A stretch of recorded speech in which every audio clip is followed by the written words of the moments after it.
Hello student, SN professional classes से मैं अहमद गुप्ता आज आपके लिए लेके आया हूँ एमकॉम फोर्थ सेमेस्टर का एडवर्टाइजिंग एंड सेल्स मैनेजमेंट का पेपर जो कि कंडक्ट हुआ है 2025 में। चलिए स्टूडेंट, देखते हैं कौन कौन से क्वेश्चन पूछे गए हैं और इनके क्या आंसर होने चाहिए थे। तो सबसे पहले फर्स्ट क्वेश्चन पूछा गया आपसे एग्जाम में, which is an example of publicity. प्रचार का उदाहरण कौन सा है। ऑप्शन दिए गए हैं email marketing, social media post, news article about A brand या टेलीविजन एडवर्टाइजमेंट। तो इस क्वेश्चन का जो करेक्ट आंसर है वो है ब्रांड के बारे में समाचार लेख प्रचार का एक उदाहरण है। इसके बाद नेक्स्ट प्रश्न आपसे पूछा गया एग्जाम में, which one of the following is not a feature of publicity. निम्नलिखित में से कौन सी प्रचार की विशेषता नहीं है। तो दिए गए ऑप्शन है ABCD में, तो करेक्ट आंसर है इसका हमेशा सकारात्मक होता है, यह नहीं होता। ऑप्शन नंबर डी इसका करेक्ट आंसर है। इसके बाद नेक्स्ट प्रश्न आपसे एग्जाम में पूछा गया है, इनमें से कौन सा कारक विज्ञापन रणनीति को प्रभावित करता है। प्रतिस्पर्धा, ग्राहक वरीयता, बजट या उपरोक्त सभी। तो इसका जो करेक्ट आंसर है वो है उपरोक्त सभी। ऑप्शन नंबर डी इसका करेक्ट आंसर है। इसके बाद स्टूडेंट्स नेक्स्ट प्रश्न आपसे पूछा गया एग्जाम में, निम्नलिखित में से कौन विज्ञापन का उद्देश्य नहीं है। ऑप्शन दिया गया है ब्रांड जागरूकता बढ़ाना, बिक्री को बढ़ावा देना, उपभोक्ता भ्रम पैदा करना या ग्राहक वफादारी विकसित करना। तो करेक्ट आंसर है उपभोक्ता भ्रम पैदा करना विज्ञापन का उद्देश्य नहीं होता है। चलिए अब इसके बाद नेक्स्ट प्रश्न जानते हैं स्टूडेंट्स। नेक्स्ट प्रश्न आपसे एग्जाम में पूछा गया है, ये sales budget primarily helps in. एक विक्रय बजट मुख्य रूप से सहायता करता है। ऑप्शन है संसाधनों का आवंटन में, प्रदर्शन लक्ष्यों का निर्धारण करने में और विक्रय प्रदर्शन का मूल्यांकन करने में। इन सभी का करता है। ऑप्शन नंबर डी इसका करेक्ट आंसर होगा। इसके बाद स्टूडेंट नेक्स्ट प्रश्न आपसे पूछा गया है, विक्रय क्षेत्रों को परिभाषित करने का मुख्य उद्देश्य क्या है। तो दिए गए ऑप्शन में जो करेक्ट आंसर है वो है प्रयासों के ओवरलैपिंग से बचना, बिल्कुल ठीक है। प्रभावी बाजार कवरेज सुनिश्चित करना, यह भी ठीक है। ग्राहक संबंधों को मजबूत करना, यह भी ठीक है। अर्थात उपरोक्त सभी इसका आंसर आ जाएगा। इसके बाद नेक्स्ट प्रश्न आपसे पूछा गया है स्टूडेंट्स, विक्रय कोटा का सबसे अच्छा वर्णन है। तो इस क्वेश्चन का जो करेक्ट आंसर है वो है किसी बिक्री कर्मी के लिए अवधि के दौरान निर्धारित लक्ष्य। ऑप्शन नंबर ए इसका करेक्ट आंसर है। चलिए अब इसके बाद नेक्स्ट प्रश्न जानते हैं। तो नेक्स्ट प्रश्न आपसे पूछा गया है, विक्रय स्टाफ को प्रेरित करने का सबसे प्रभावी तरीका क्या है। तो इसका आंसर है उन्हें पुरस्कार और मान्यता देना। ऑप्शन नंबर बी इसका करेक्ट आंसर हो जाएगा। इसके बाद नेक्स्ट प्रश्न आपसे पूछा गया है, विक्रय प्रदर्शन मूल्यांकन का मुख्य उद्देश्य क्या है। तो यह विक्रय कर्मचारियों की क्षमताओं को मापना और उसे सुधार करना होता है। ऑप्शन नंबर ए इसका करेक्ट आंसर होगा। अब इसके बाद नेक्स्ट प्रश्न आपसे पूछा गया है, विक्रय संगठन संरचना का चयन करने में सबसे महत्वपूर्ण कारक कौन सा है। तो इसका आंसर है कंपनी का आकार और बाजार की प्रकृति। इसका करेक्ट आंसर है। अब इसके बाद नेक्स्ट प्रश्न आपसे पूछा गया है स्टूडेंट्स। नेक्स्ट प्रश्न है, विक्रय योजना में IT किस प्रकार योगदान देती है। डेटा विश्लेषण और पूर्वानुमान में, संचार को सुव्यवस्थित करने में, प्रशासनिक कार्यों का स्वचालन करने में या उपरोक्त सभी। तो इसका आंसर आ जाएगा उपरोक्त सभी। इसके बाद नेक्स्ट प्रश्न आपसे पूछा गया है, व्यक्तिगत विक्रय का प्राथमिक उद्देश्य क्या है। तो यह तुरंत बिक्री उत्पन्न करना होता है। ऑप्शन नंबर बी इसका करेक्ट आंसर है। इसके बाद नेक्स्ट प्रश्न आपसे पूछा गया है, निम्नलिखित में से कौन विक्रय पूर्वानुमान का तरीका नहीं है। विक्रय पूर्वानुमान का तरीका नहीं है। ऑप्शन दिया गया है न्यूनतम वर्ग रीति, ये तो है। फिर है चल माध्य, ये भी है। फिर डेल्फी मेथड, ये भी है। लेकिन स्वोट एनालिसिस ये नहीं है। स्वोट एनालिसिस की फुल फॉर्म आपको कई बार एग्जाम में पूछी जा चुकी है, तो ये मालूम होनी चाहिए। इसकी फुल फॉर्म होती है स्ट्रेंथ, वीकनेस, अपॉर्चुनिटी और थ्रेट्स। चलिए अब इसके बाद नेक्स्ट प्रश्न है, विक्रय बजट किस व्यापक बजट का भाग है। तो यह विपणन बजट का भाग है, मार्केटिंग बजट का। ऑप्शन नंबर ए इसका करेक्ट आंसर होगा। इसके बाद नेक्स्ट प्रश्न पूछा गया है, निम्नलिखित में से कौन सा विज्ञापन प्रबंधन प्रक्रिया का भाग है? तो दिए गए ऑप्शन में जो करेक्ट आंसर है उपरोक्त सभी। ऑप्शन नंबर डी इसका करेक्ट आंसर है। इसके बाद नेक्स्ट प्रश्न पूछा गया है, निम्नलिखित में से कौन सा विज्ञापन का मुख्य उद्देश्य है? बिक्री बढ़ाना, ब्रांड छवि मजबूत बढ़ाना, उत्पाद जागरूकता बढ़ाना या उपरोक्त सभी? तो इसका आंसर आ जाएगा उपरोक्त सभी। इसके बाद नेक्स्ट प्रश्न आपसे पूछा गया है, डगमार पद्धति का पूर्ण रूप क्या है? तो इसका जो करेक्ट आंसर है वो है defining advertising goals for measured advertising result, अर्थात ऑप्शन नंबर ए इसका करेक्ट आंसर है। इससे संबंधित आपसे स्टूडेंट क्वेश्चन पूछ सकता है कि यह अवधारणा कब दी गई? तो यह अवधारणा 1961 में दी गई। किसके द्वारा दी गई? रसल कोली के द्वारा दी गई है। तो ये इससे इंपॉर्टेंट फैक्ट्स हैं, ये आपको मालूम होने चाहिए। इसके बाद नेक्स्ट प्रश्न आपसे पूछा गया है स्टूडेंट्स, निम्नलिखित में से कौन सा पारंपरिक डगमार के चरण का हिस्सा नहीं है?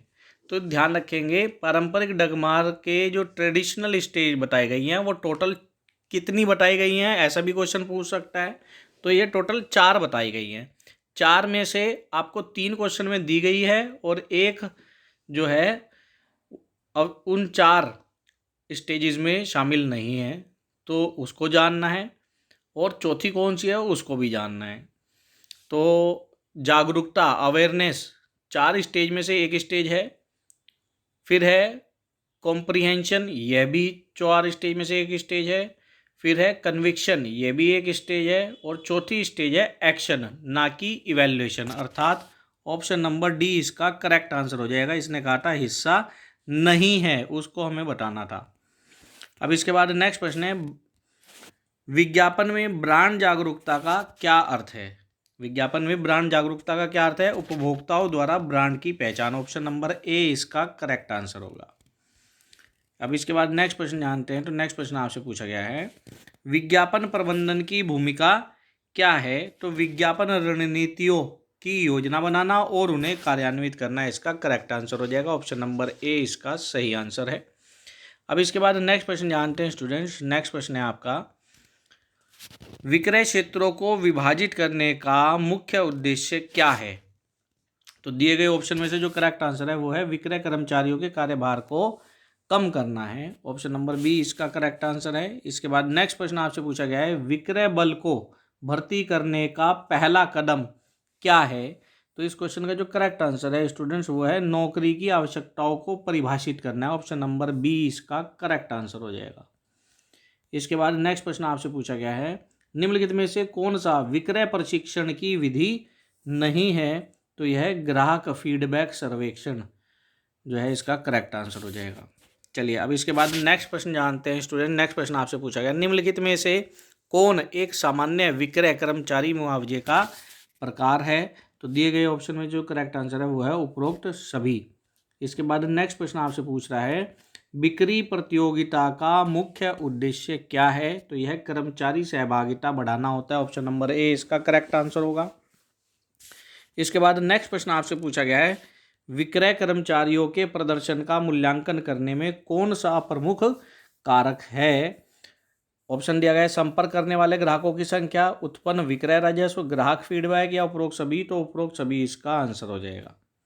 इसके बाद नेक्स्ट प्रश्न पूछा गया है, बिक्री की भविष्य की बिक्री प्रवृत्तियों की भविष्यवाणी करने के लिए मुख्य रूप से किस तकनीक का प्रयोग किया जाता है? तो दिए गए ऑप्शन में जो करेक्ट आंसर है वो है रिग्रेशन एनालिसिस, प्रतिगमन विश्लेषण। ऑप्शन नंबर ए इसका करेक्ट आंसर है।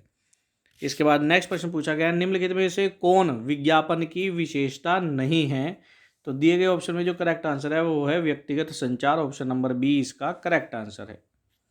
इसके बाद नेक्स्ट प्रश्न पूछा गया है स्टूडेंट्स, इनमें से कौन सा माध्यम विज्ञापन के लिए सबसे अधिक उपयोग किया जाता है? टेलीविजन, मौखिक संचार, समाचार पत्र या उपरोक्त सभी। तो उपरोक्त सभी इसका आंसर हो जाएगा।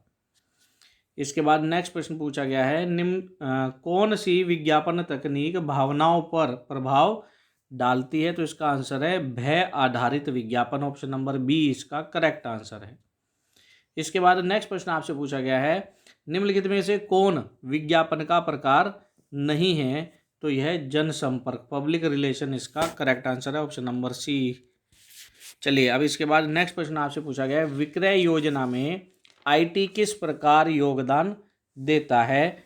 ऑप्शन दिए गए हैं, डेटा विश्लेषण और पूर्वानुमान करने में, प्रशासनिक कार्यों का संचालन करने में, संचार को सुव्यवस्थित करने में, उपरोक्त सभी में। तो उपरोक्त सभी इसका आंसर आ जाएगा। इसके बाद नेक्स्ट प्रश्न आपसे पूछा गया है, विक्रय कर्मचारियों को प्रेरित करने के लिए सामान्यतः कौन सी विधियां अपनाई जाती हैं? निश्चित वेतन, कमीशन आधारित भुगतान, प्रदर्शन बोनस, और बी और सी दोनों। तो इसका आंसर आ जाएगा बी और सी दोनों। इसके बाद नेक्स्ट प्रश्न आपसे पूछा गया है, विक्रय कर्मियों को प्रेरित करने में सबसे प्रभावी दृष्टिकोण कौन सा है? तो यह है सहभागी प्रबंधन, ऑप्शन नंबर सी इसका करेक्ट आंसर है। इसके बाद नेक्स्ट प्रश्न आपसे पूछ रहा है, बिक्री प्रयासों का मूल्यांकन करने के लिए सबसे उपयोगी उपकरण कौन सा है? तो दिए गए ऑप्शन में बताना है आपको। फर्स्ट ऑप्शन है बिक्री प्रदर्शन मैट्रिक्स, दूसरा है ग्राहक संतुष्टि सर्वेक्षण, तीसरा है बिक्री रिपोर्ट, और चौथा है उपरोक्त सभी। तो उपरोक्त सभी इसका आंसर हो जाएगा। इसके बाद नेक्स्ट प्रश्न पूछा गया है, निम्नलिखित में से कौन सी विज्ञापन की सर्वोत्तम परिभाषा है? तो इसका आंसर है यह एक भुगतान की गई गैर व्यक्तिगत संचार विधि है, ऑप्शन नंबर बी इसका करेक्ट आंसर है। इसके बाद नेक्स्ट प्रश्न है, विपणन रणनीति में विज्ञापन का मुख्य महत्व क्या है? तो दिए गए ऑप्शन में जो करेक्ट आंसर है वो है ब्रांड जागरूकता बनाना और मांग को उत्प्रेरित करना। नेक्स्ट प्रश्न आपसे पूछा गया है, विज्ञापन और प्रचार में मुख्य अंतर क्या है? तो विज्ञापन में भुगतान किया जाता है और प्रचार निःशुल्क होता है, ऑप्शन नंबर ए इसका करेक्ट आंसर है। इसके बाद नेक्स्ट प्रश्न पूछा गया आपसे स्टूडेंट्स, निम्नलिखित में से कौन सा विज्ञापन का लाभ माना जाता है? ABCD में करेक्ट आंसर है ब्रांड वफादारी बनाना, ऑप्शन नंबर ए इसका करेक्ट आंसर होगा।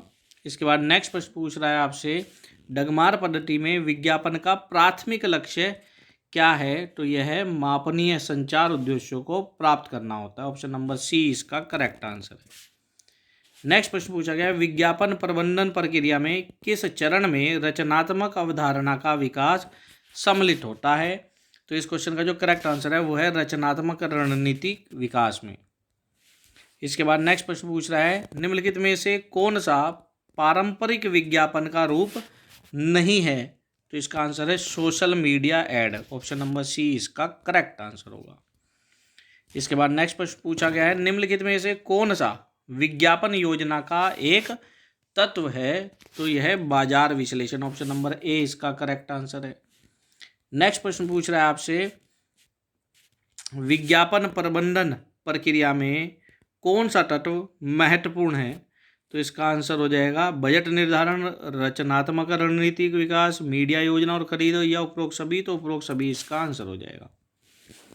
नेक्स्ट प्रश्न पूछ रहा है स्टूडेंट्स आपसे, निम्नलिखित में से कौन विज्ञापन उद्देश्यों का सर्वोत्तम वर्णन करता है? तो इसका आंसर हो जाएगा specific, measurable, achievable, realistic and time bound, यानी कि ऑप्शन नंबर ए इसका करेक्ट आंसर होगा। इसको शॉर्ट में हम स्मार्ट, SMART भी बोलते हैं। तो ये ध्यान रखेंगे, आपसे फुल फॉर्म भी पूछ सकता है या किसी एक लेटर का मीनिंग पूछ सकता है, तो ध्यान रखेंगे। इसके बाद नेक्स्ट प्रश्न आपसे पूछा गया है, निम्नलिखित में से कौन सा उत्पाद विज्ञापन का सामान्य उद्देश्य नहीं माना जाता है? कर्मचारी भर्ती को बढ़ावा देना है, ऑप्शन नंबर डी इसका करेक्ट आंसर है। इसके बाद नेक्स्ट प्रश्न आपसे पूछा गया है स्टूडेंट्स, डगमार दृष्टिकोण किसने प्रस्तुत किया था? ऑलरेडी डिस्कस कर चुके हैं, रसेल कोली ने किया था, ऑप्शन नंबर बी इसका करेक्ट आंसर है। इसके बाद नेक्स्ट प्रश्न आपसे पूछ रहा है, डगमार के अनुसार विज्ञापन उद्देश्य कैसे होने चाहिए? तो यह मापने योग्य होने चाहिए, मेजरेबल, ऑप्शन नंबर ए इसका करेक्ट आंसर हो जाएगा।